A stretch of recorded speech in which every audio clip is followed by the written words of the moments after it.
Jadi sebelum kita mulai, kita berdoa terlebih dahulu tujuannya agar hari ini pembelajarannya bisa berjalan dengan lancar. Silakan minta tolong dipimpin ketuanya. Siap. Berdoa mulai.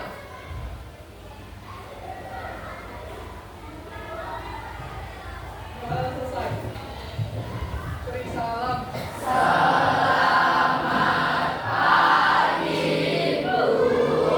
Selamat pagi. Apa kabarnya hari ini? Baik. Sehat semua? Sehat. Hadir semua ya nih hari ini? Iya. Oke. Baik. Untuk hari ini kita akan menyampaikan materi dengan judul implementasi jurus 4, yaitu menjaga konsistensi atau jaga konsistensi. Apa itu konsistensi? Ada yang pernah dengar kata konsistensi atau konsisten?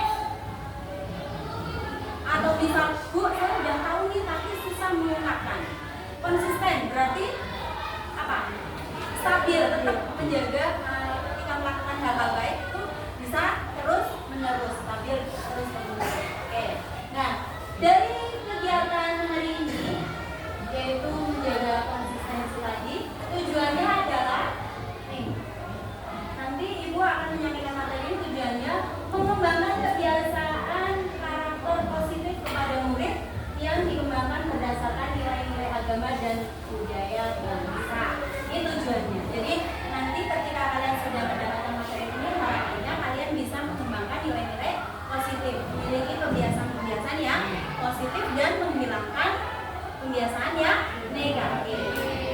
Nah, langkah dari kegiatan hari ini adalah melalui yang pertama aktivitas, yang kedua refleksi, ketiga konsep dan aplikasi. Nah, di aktivitas ini nanti Ibu akan menyampaikan game.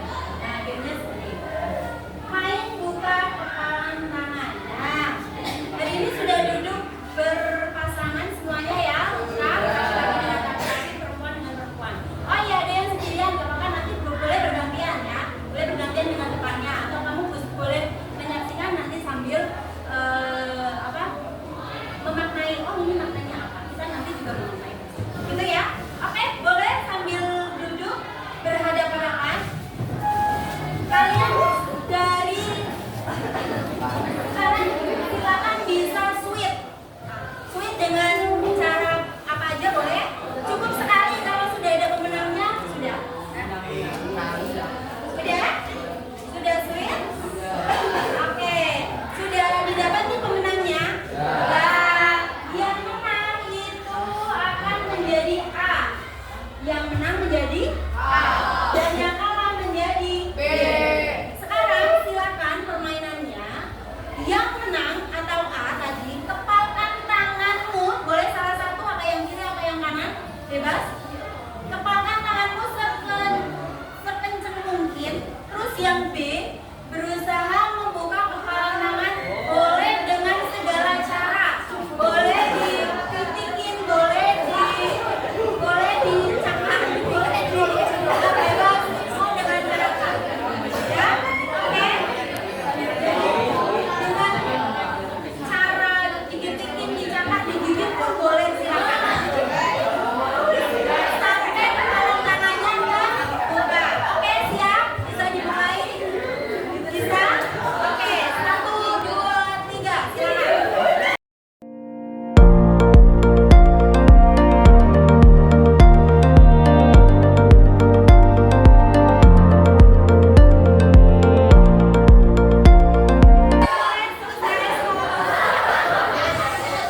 Ada berapa nih yang terbuka?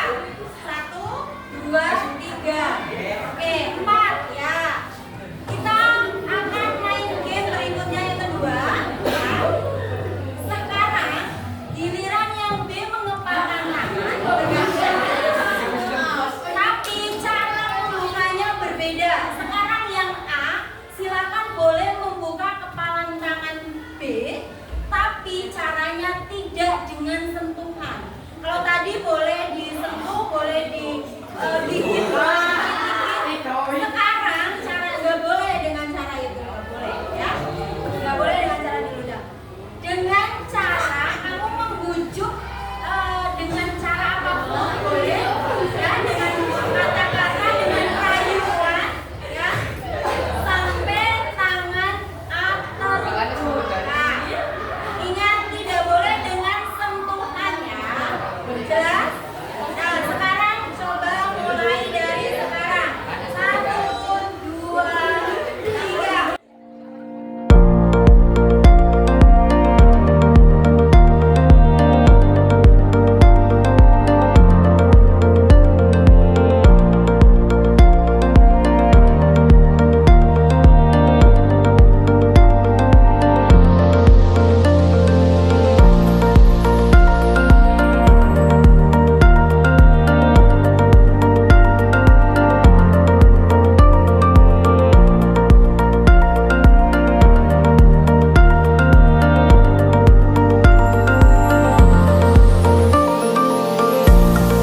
B. Apakah mudah membuka tangan A? Apa saja upaya yang dilakukan untuk membuka tangan A? Apakah berhasil? Tadi siapa yang berhasil? Coba yang dengan sentuhan. Nah, coba apa yang dilakukan sehingga bisa berhasil ketika membuka tangan si A? Oh, menguliti sambil membuka tangannya, akhirnya berhasil ya terbuka. Oke, luar biasa. Itu trik bagus. Terus yang berikutnya, bagaimana? Trik kamu caranya bagaimana, Mbak? Langsung dibuka dan bisa. Berarti pertahanannya masih aman ya, kayak masih bisa dibuka dengan mudah ya. Iya, berarti kuat ya kamu ya, luar biasa. Tepuk tangan untuk mereka berdua. Dan sekarang yang B. Yang B. Tadi B mengepalkan tangan dan A berusaha membuka dengan tanpa sentuhan. Kalau tadi waktu dengan sentuhan, Mas, Wiko lihat ada berapa yang 4 ya tadi ya yang bisa terbuka, lumayan banyak. Nah, yang tanpa sentuhan tadi berapa yang bisa terbuka? Dengan cara apa, Mas? Ibu penasaran nih dengan cara apa tadi bisa terbuka? Oh, dikasih uang terus diterima. Diterima enggak? Kalau diterima tuh yang tadinya seperti ini terus dikasih uang, akhirnya diterima kayak gini kan? Terbuka tangannya, akhirnya pertahanannya berarti udah nggak ada kan? Ya, beneran tadi dikasih uang. Luar biasa, uang kan dikembalikan nggak? Enggak, ternyata dikasih uang terus diterima akhirnya terbuka. Ya nggak apa-apa, itu trik namanya ya, boleh nggak apa-apa. Terus yang kedua kan tadi dengan cara apa? Buka sendiri. Mungkin nggak sadar ya tadi, atau jangan-jangan pas sudah mulai dikira belum mulai terus buka sendiri. Iya, nggak sadar. Oke, nggak apa-apa. Tepuk tangan untuk kalian semua. Jadi di sini kita akan belajar mengenai kesadaran dan versus paksaan dari game tadi. Bahwa tadi yang permainan dengan sentuhan artinya ketika kita melakukan sesuatu hal berkomunikasi dengan sentuhan itu berarti ada kontak fisik ya. Artinya kita itu bekerja secara langsung. Beda ketika kita hanya mendengar instruksi dari seseorang, mendengar perintah, tapi yang memerintah itu tidak memberikan contoh, biasanya kan kita akan mudah mengabaikan, iya nggak? Iya, sama dengan game tadi. Kita bisa memaknai bahwa ketika kita bermain game tadi, ternyata dengan adanya sentuhan tadi, itu bisa lebih mudah terbuka dibanding hanya dengan rayuan, hanya dengan omongan saja. Jadi kita kadang tidak mempan hanya dengan omongan saja, tapi kita butuh contoh, butuh figur seseorang yang memberi contoh agar kita bisa terbuka sehingga bisa atau mau melakukan sesuatu. Oke, nah lanjut, kesadaran versus paksaan. Di sini tadi ketika kita menggenggam, mengapa kita tidak suka dipaksa dan diperintah? Ini ibarat ketika kita menggenggam. Ketika kita menggenggam tangan, kita nggak mau dipaksa untuk dibuka dengan cara apapun, dengan cara sekuat tenaga tadi. Kita kan sudah berusaha ya, walaupun akhirnya terbuka. Itu kita sudah berusaha. Semakin dipaksa untuk dibuka tanganmu, semakin kuat menggenggam. Iya enggak? Iya, begitu pula ketika kamu dirayu, semakin dirayu kamu semakin kuat menggenggam. Jadi kamu atau kita pada dasarnya itu tidak suka diperintah, tidak suka dipaksa. Iya kan? Iya, ini ibarat tangan tadi. Kenapa? Karena kita itu sebagai manusia memiliki kebutuhan dasar yang disebut dengan otonomi atau kemerdekaan. Jadi kita itu ingin dihargai otonominya. Kita memiliki otonomi. Kita ingin dihargai sebagai manusia, tidak hanya disuruh, tidak hanya diperintah, apalagi dipaksa. Kita itu nggak mau. Jadi melakukan sesuatu itu atas dasar kemauan, atas dasar keinginan kita sendiri. Maunya seperti itu. Jadi kita lanjut. Dari kesadaran versus paksaan ini, kalau kita dipaksa, misalnya, jika otonomi dan kemerdekaannya kita itu diusik, atau jika kita dipaksa, maka radar anti persuasi ini akan aktif. Jadi di otak kita itu semacam ada radar yang disebut anti persuasi. Ini akan aktif dan akan muncul reaktansi atau reaksi resistansi. Reaksi pertahanan. Jadi ketika semakin kita diperintah, kita semakin akan bertahan. Nggak mau, aku nggak mau. Ketika tadi dilepas, kan susah ya. Semakin dipaksa untuk dibuka, semakin nggak mau. Semakin bertahan ingin mempertahankan kepala. Saya nggak mau, saya hanya ingin mempertahankan tidak sampai terbuka. Begitu pula ketika diperintah, semakin kita diperintah, biasanya kita semakin males. Ada nggak yang seperti itu? Ya, mungkin itu kebiasaan kalian. Nah, kenapa ketika radar anti persuasi ini aktif, itu muncul reaktansi atau yang disebut dengan reaksi resistensi. Kita akan semakin bertahan, pertahanannya kita akan semakin kuat. Jadi ketika ini muncul, maka perintah akan diabaikan. Semakin diperintah semakin malas, semakin nggak mau. Aku nggak mau buka tanganku, nggak mau, pokoknya aku nggak mau. Kemudian larangan juga akan jadi rekomendasi. Semakin diperintah justru akan semakin diabaikan, dan ketika dilarang justru malah seolah-olah diperintah. Contohnya ini, hati-hati jangan lihat ke kiri. Biasanya malah nengok ke kiri ya? Iya. Nah, ini contoh. Jadi ini yang disebut dengan larangan jadi rekomendasi. Kalau tadi game tadi kita membuka atau menutup tangan ini seolah-olah diperintah untuk dibuka, malah kita semakin bertahan kuat untuk menahan tangan tidak terbuka. Nah ini, jadi perintah akan diabaikan dan larangan jadi rekomendasi. Nah contoh dari kesadaran versus paksaan, ini ada cerita, ada video. Jadi ini adalah cerita dalam video ini ketika Bintang diperintah untuk sholat oleh ibunya.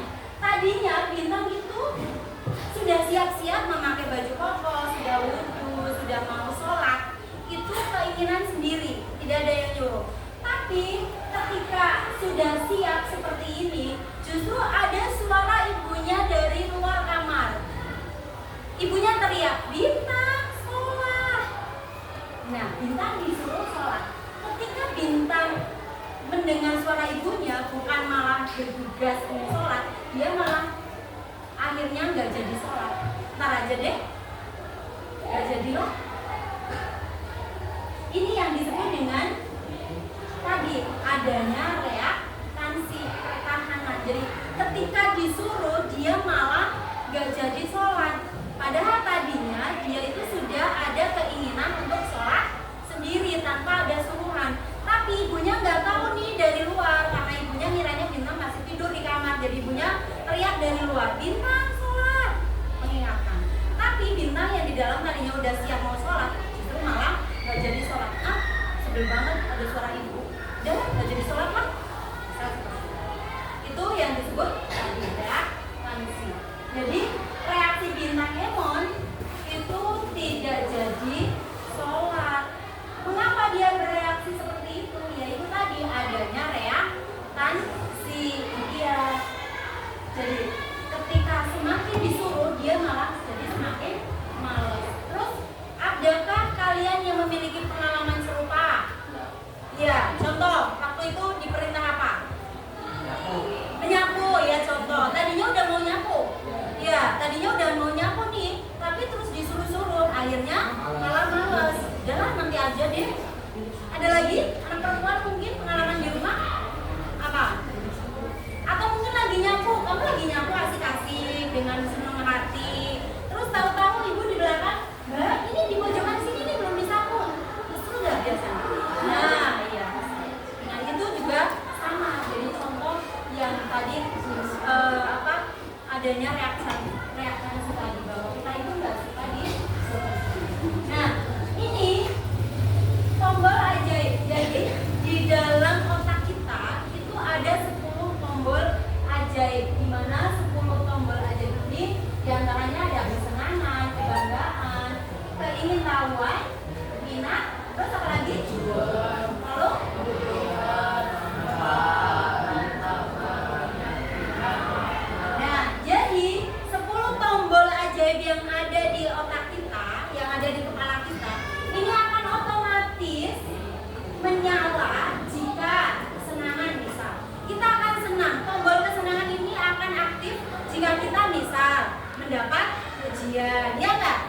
Ya, kemudian mendengarkan musik. Kita akan happy nggak? Senang nggak? Ya, terus apa lagi biasanya? Kita akan senang jika apa? Bermain, ya main game misalnya. Ini tombol ini akan aktif. Jadi otomatis tombol yang kesenangan ini akan aktif. Kemudian tombol kebanggaan. Biasanya kalian gimana? Kamu merasa bangga? Biasanya bagaimana? Ketika melakukan apa? Ya meraih prestasi atau kemarin lolos dipilih jadi pengurus OSIS ya termasuk ya. Oke ya betul. Nah ini juga termasuk. Kemudian keingin tahuan tentang apa? Penasaran membaca buku. Nah ingin tahu nih isinya apa, atau drama yang suka drama Korea ada di sini ada.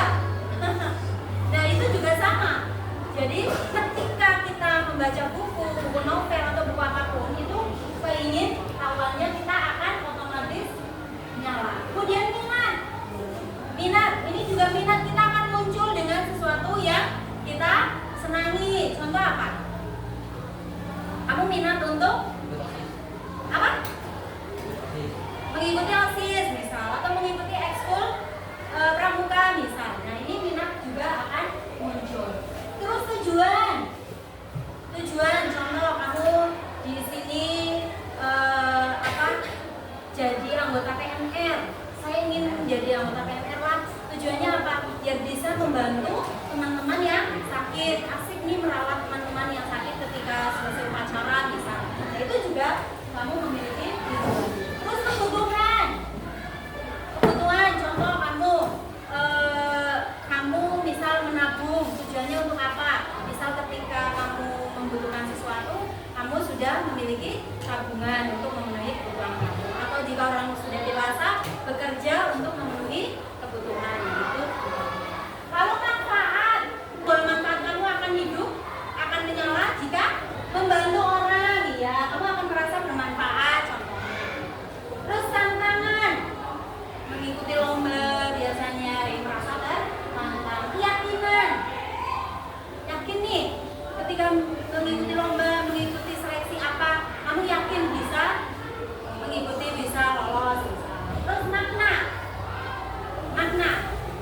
memaknai apa yang kamu ikuti dari semua kegiatan itu.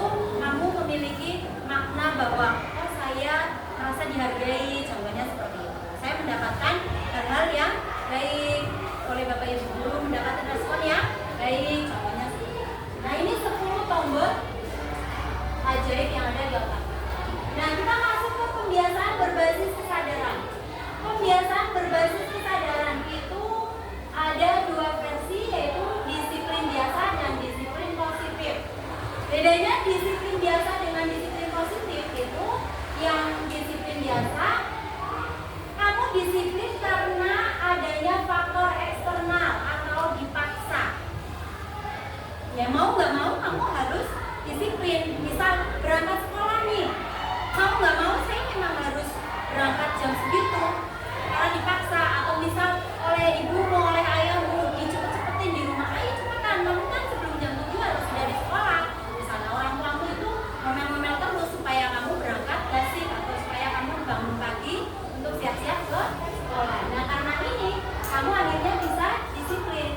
Tapi untuk disiplin positif, kamu bukan karena ada omelan orang tua, bukan karena ada orang lain yang membuat kamu jadi kemudian disiplin, tapi karena adanya kesadaran dari dirimu sendiri.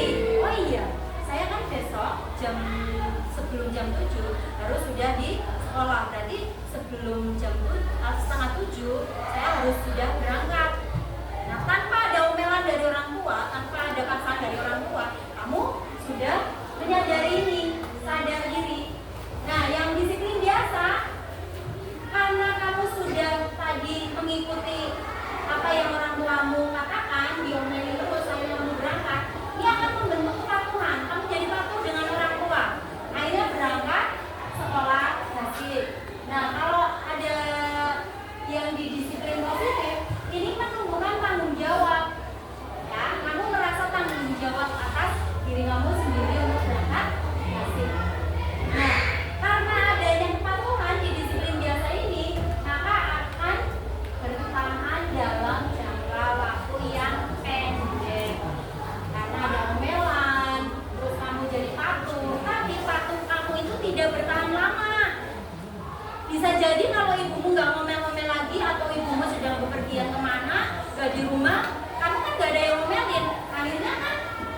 tidak disiplin lagi. Nah ini jadi sifatnya hanya jangka pendek.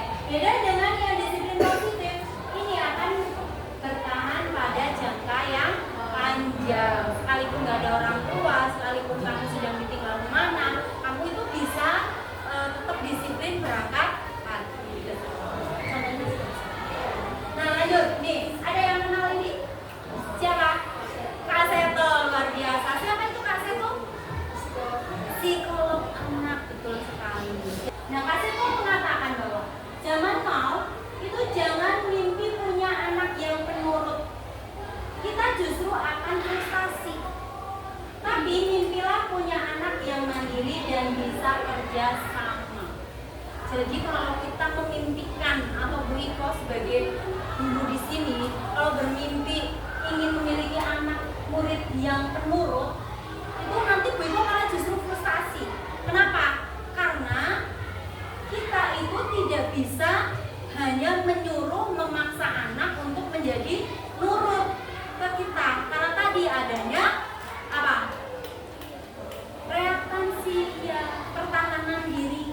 Setiap orang memiliki pertahanan diri. Nah, di sini tapi mimpilah punya anak yang mandiri dan bisa bekerja sama. Kalau dia sudah mandiri, mampu bekerja sama, dia tanpa disuruh pun akan dengan sendirinya melakukan hal-hal yang memang menjadi tanggung jawab dia. Jadi buat dia itu menyadari apa yang menjadi tanggung jawab dia. Nah, itu menurut Kak Seto. Nah, lanjut. Bagaimana kebiasaan terbentuk? Tentunya di sini kebiasaan yang baik, ya. Nah, untuk membentuk kebiasaan ini ada langkahnya. Langkahnya yang pertama cuek atau petunjuk atau isyarat bisa. Kemudian yang berikutnya craving atau keinginan atau gairah. Yang ketiga apa ini? Terbaca nggak? Respons atau tindakan. Yang keempat reward atau ganjaran. Nah, dari langkah-langkah ini akan membentuk habit loop. Nah, nanti kita akan sampai ke sini. Bagaimana mempertahankan kebiasaan agar konsisten?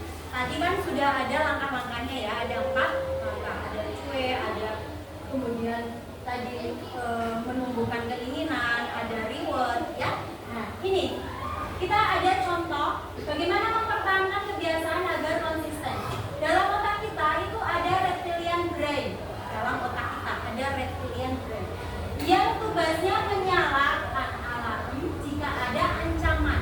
Jadi reptilian ini adalah simbol reptilian yang ada di otak kita. Dia tugasnya menyalakan alarm jika ada ancaman, dan bukan hanya ancaman yang membahayakan, tetapi juga ancaman yang membuat tidak nyaman, termasuk adanya perubahan dari kebiasaan yang sudah kebiasaan baru yang mungkin tidak nyaman. Nah, ini misal saat kita berencana untuk membangun kebiasaan bangun pagi sekali, maka reptilian brain akan bereaksi dan berupaya untuk menganggap rencana itu tidak usah dijalankan. Lah, mengapa tangi kasih penting? Karena kamu sudah terbiasa misal bangunnya siang misal, sudah terbiasa seperti itu. Nah, ketika kamu berusaha ingin belajar bangun pagi, reptilian brain di sini itu akan langsung menyala alarmnya. Dia akan menganggap bahwa mempengaruhi bahwa untuk apa bangun pagi? Dia nggak usah, biasa aja, bangunnya seperti biasa aja, siang nanti kan enak tidur. Nah, ini akan mengganggu kita. Nah, contoh di sini dari kesadaran menuju kebiasaan yang konsisten. Misal, ini Doni, dia tertantang akan mengikuti lomba maraton. Dia akan lomba maraton. Sebulan yang akan datang, dia akan mengikuti lomba maraton. Dia menyadari bahwa aku selama ini gak pernah lari, bagaimana aku bisa menang kalau lomba maraton. Akhirnya, dia itu berpikir, mulai sekarang, saya sampai sebulan ke depan, sebelum lomba maraton dimulai, saya akan berlatih lari sehari 10 km. Luar biasa nggak 10 km? Nah, selama sebulan ke depan dia akan lari 10 km.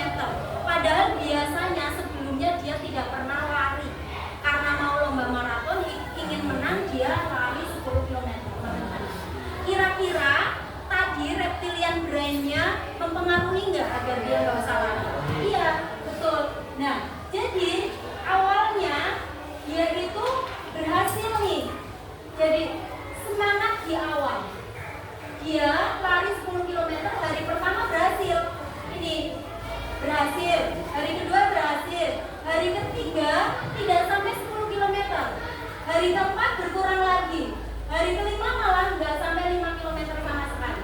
Hari keenam berkurang lagi dan ketujuh, ke-8 ini reptilian brain-nya itu disimbolkan sebagai dinosaurus. Ini tidak tinggal diam, dia mempengaruhi otak kita untuk buat apa sih capek-capek, enak-enak tidur, ngapain, gak usah lari-lari. Nah, akhirnya reptilian brain ini bekerja nih mempengaruhi otak si Doni yang tadinya semangat di sini hanya 2 hari, kemudian sampai dengan hari kelima, keenam dan akhirnya malah tidak lari sama sekali. Nah, ini mengapa? Kira-kira apa? Apa penyebabnya?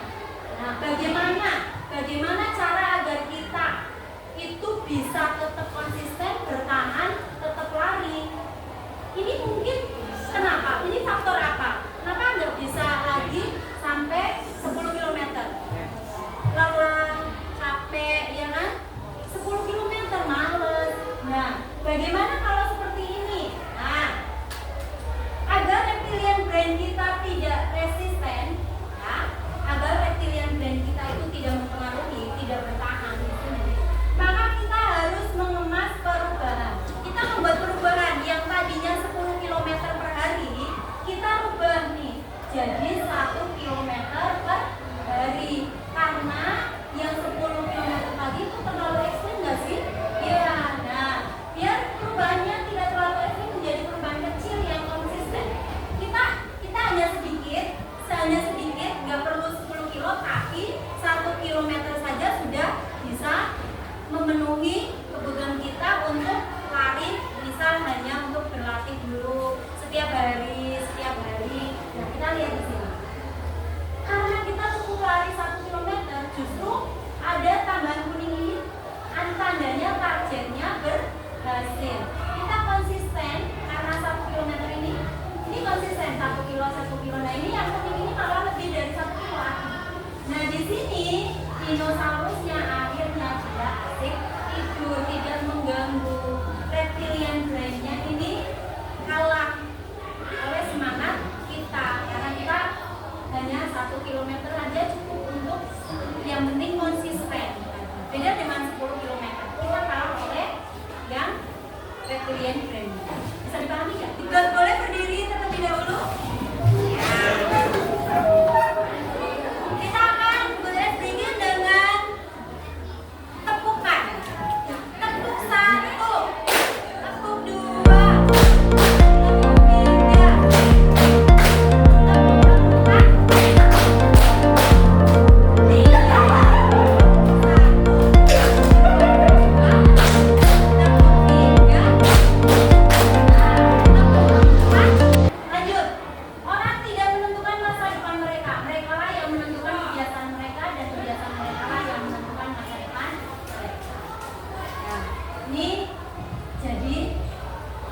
kebiasaanmu akan menentukan masa depan. Nah, siapa yang menentukan kebiasaan? Kamu. Ya, kamu sendiri. Maka dari sekarang kita biasakan melakukan hal-hal atau membiasakan hal-hal yang positif, yang baik agar masa depan kita menjadi baik atau sukses. Nah, di sini riwayat kebiasaan tidur 7 hari ke belakang. Selama ini kalian tidurnya itu jam berapa?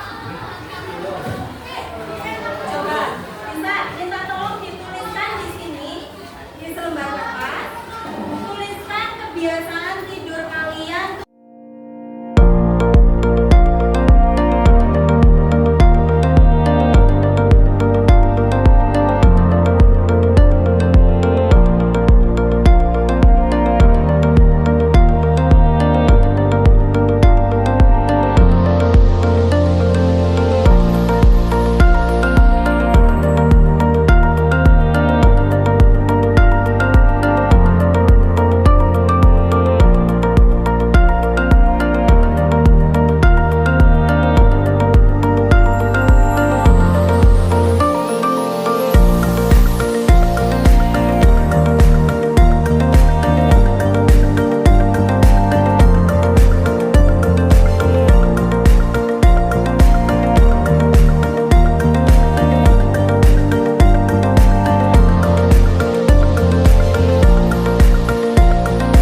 Bangunnya jam berapa biasanya?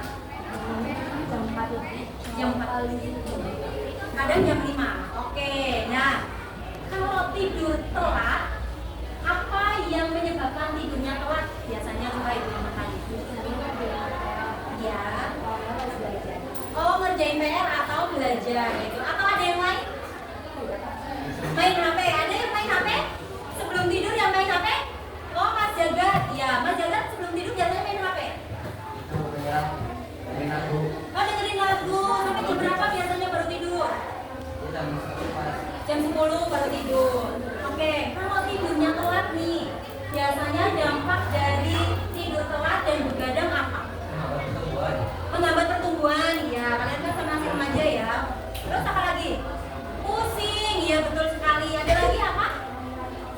Mengurangi konsentrasi belajar. Betul sekali.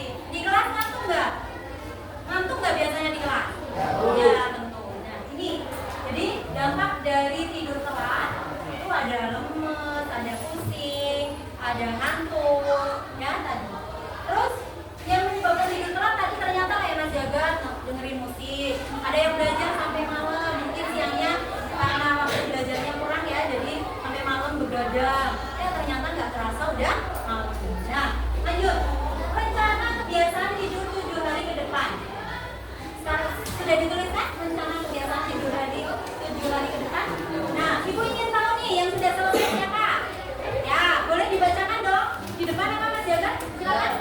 Rencana kebiasaan tidur 7 hari ke depan. Setelah tadi Mas Jagat sempat tidur malam ya, setelah tidur karena dengerin musik. Sekarang coba dari teman duduk boleh. Rencana tidur malamnya 7 hari ke depan mau jam berapa ya Mas Jagat? 9. Oke, jam 9 mau tidur. Terus bangunnya mau jam berapa? Jam 4. Ya, oke jam 4.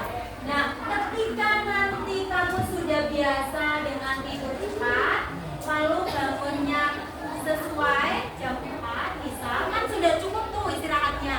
Kira-kira manfaat dari tidur cepat apa? Badan lebih bugar ya, Mas Ismail. Terus apa lagi?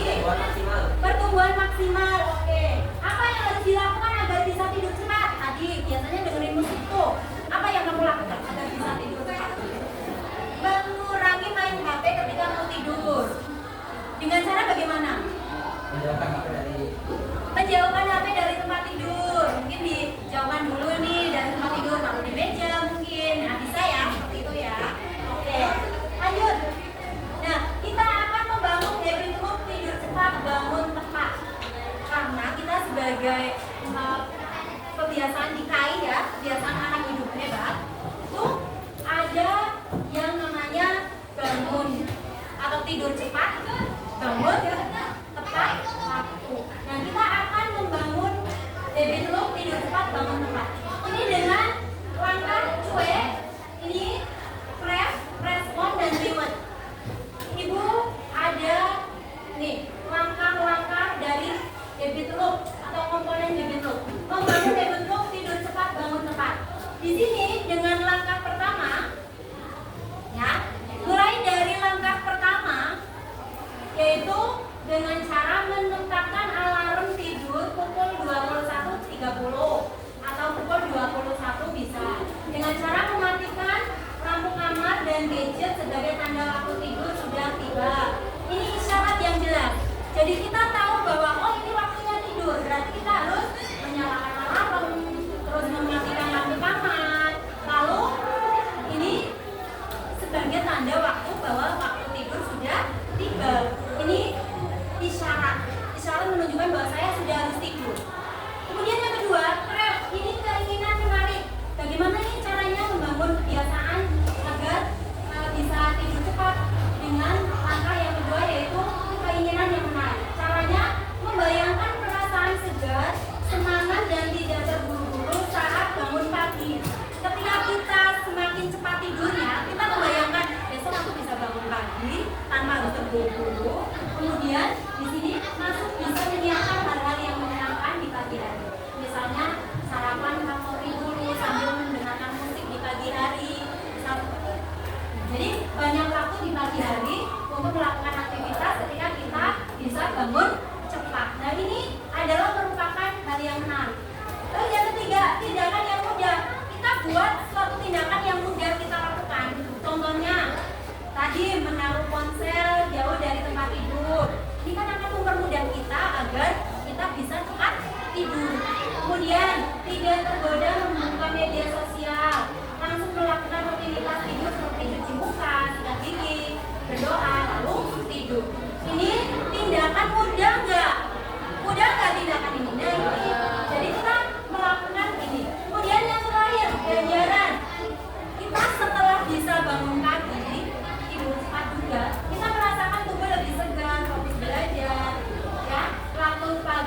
lebih produktif, bisa juga memberi diri kita dengan hadiah. Karena kita sudah bisa tidur cepat, bangun tepat waktu, kita beri nih hadiah untuk diri sendiri. Boleh, nggak apa-apa.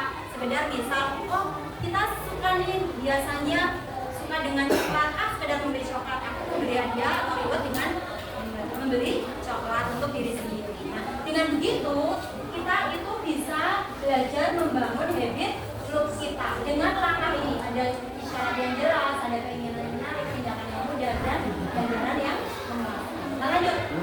Ibu ada kebiasaan positif, ini berupa poster ya. Poster jaga konsistensi untuk kebiasaan positif. Contoh kebiasaan belajar dengan teratur, ibadah secara rutin, semangat setiap hari, membantu orang tua.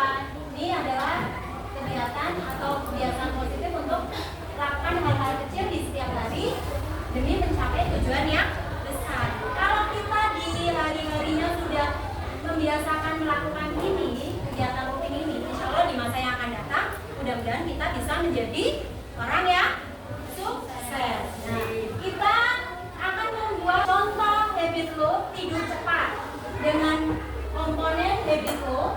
Yang pertama, cuek tadi, buat tanda atau rutinitas tetap sebagai pengingat waktu tidur. Dengan cara bagaimana? Dengan cara contohnya pasang alarm. Terus waktu tenang ini berarti dinonaktifkan ya. Jadi alarm dinyalakan dan HP dinonaktifkan pukul 21 misal. Terus lampu dimatikan atau diredupkan sebelum tidur. Matikan TV. Nah, ini kan langkah-langkah atau praktik nyata untuk kamu membangun habit loop di bagian yang tadi petunjuk ini, yang cuek, isyarat bahwa kamu sudah masuk ke waktu tidur. Lalu gairah kesenangan tadi dengan cara ganti spray biar kamu bersih ketika tidur, spraynya bersih, wangi, gunakan aroma terapi yang lembut. Kemudian apa lagi? Nikmati waktu refleksi singkat sebelum tidur. Kamu mungkin bisa menulis jurnal, bersyukur atau berdoa di malam hari sebelum tidur. Ini hal-hal yang menarik bukan? Sebelum tidur bisa dilakukan. Terus kemudian yang ketiga, tindakan kemudahan. Ini buat tidur cepat menjadi mudah dilakukan dengan cara hilangkan penghalang dan mulai dari langkah kecil. Contohnya, letakkan ponsel jauh dari tempat tidur. Mulai dengan tidur 15 menit lebih awal. Biasanya jam berapa? Kamu berawal dari 15 menit lebih awal dari biasanya. Kemudian yang terakhir, ganjaran atau reward. Ini rasakan tubuh lebih segar. Catat di jurnal, hari ini aku berhasil tidur jam 21.30 misalnya, sesuai dengan rencana kamu. Atau beri diri sendiri ujian atau bintang tidur sehat. Kamu beri bintang nih, malam ini aku sudah bisa berhasil tidur cepat. Beri bintang di tembok bisa. Malam ini bintang 5 karena tidurnya sudah lebih awal dan seterusnya. Atau bisa jadi kamu bersyukur, wah terima kasih ya badan sudah membantu saya untuk lebih sehat tadi dengan membiasakan diri tidur cepat. Nah, bisa dengan cepat. Nah, ini yang berikutnya ada kebiasaan untuk menghilangkan kebiasaan negatif. Nih, langkah menghilangkan kebiasaan negatif. Bagaimana caranya? Sama, langkahnya dengan tahapan komponen habit loop tadi. Petunjuk dengan cara sembunyikan atau hilangkan pemicu yang memancing kebiasaan negatif. Contoh, ketika kamu sering bermain HP ya, kamu ketika ingin main HP bisa dengan cara dijauhkan dari meja belajar. Terus jika sering terlambat karena begadang, agar